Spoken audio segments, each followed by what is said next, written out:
Tottenham Hotspur spent £1 billion building a stadium so good it would never need the championship. And yet here we are.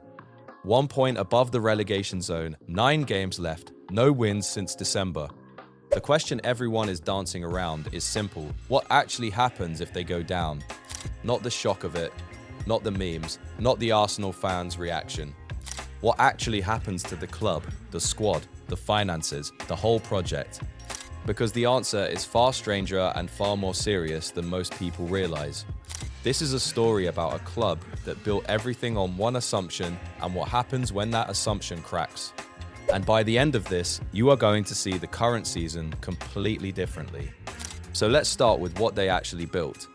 In 2017, Tottenham knocked down White Hart Lane, a ground that held 36,000 fans and generated £45 million a year on match days. What replaced it cost £1 billion, seats 62,000, and at its peak generated over £117 million per season just from home games. £5 million per fixture. That is not a football ground anymore. That is a financial instrument with a pitch in it.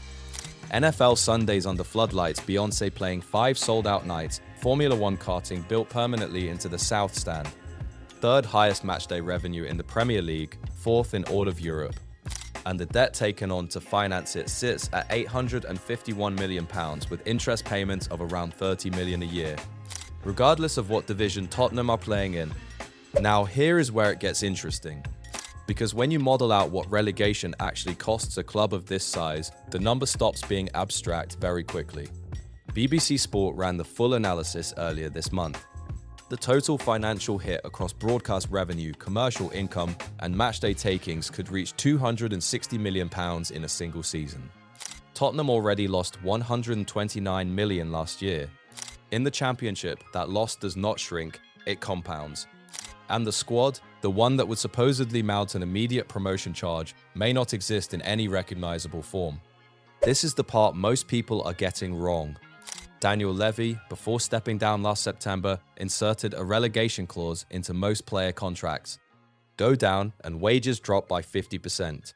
A wage bill of £276 million this season would halve overnight. That sounds like a safety net until you think about what it actually triggers. If your salary is cut in half the moment you are relegated and you have any options at all, you leave. You do not rebuild in the Championship. You call your agent.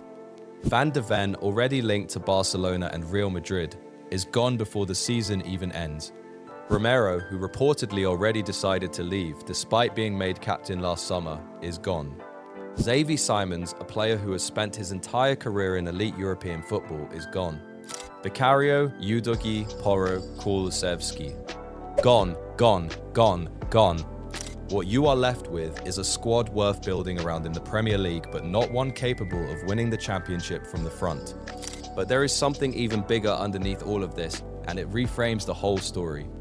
Tottenham's commercial operation generated £255 million last year, a club record. And the model looked genuinely smart. Concerts, events, corporate packages, NFL Sunday mornings, a Formula One experience open 365 days a year. Gareth Bale said it plainly a few weeks ago. He pointed to the wage bill, the habit of buying young and hoping rather than paying for the finished article, and called it a gamble the club was never willing to take. The painful irony is that the financial conservatism fans spent years criticizing was actually working as a model. The diversity of income, the sustainability, the off-pitch operation. It was working right up until the football stopped holding its end of the bargain. Because the stadium earns £5 million per Premier League home game. It does not earn £5 million per Championship home game. You cannot charge £76 a ticket for Stoke City on a Tuesday in November. Attendances drop, and with them, the matchday machine, Tottenham, built their entire identity around. Sponsorship contracts with Nike and IAA, worth around £70 million combined annually, contain relegation clauses that reduce their value significantly. The premium hospitality loses prestige alongside the football. Nobody holds a product launch in a Championship club's stadium. The costs, meanwhile, stay almost exactly where they are. 877 full-time employees. Energy bills for a 62,000-seat venue that cost the same to power whether you are playing Arsenal or Luton. Interest payments on nearly £1 billion of debt. None of that cares what division you are in. Football finance expert Kieran Maguire put it plainly this week.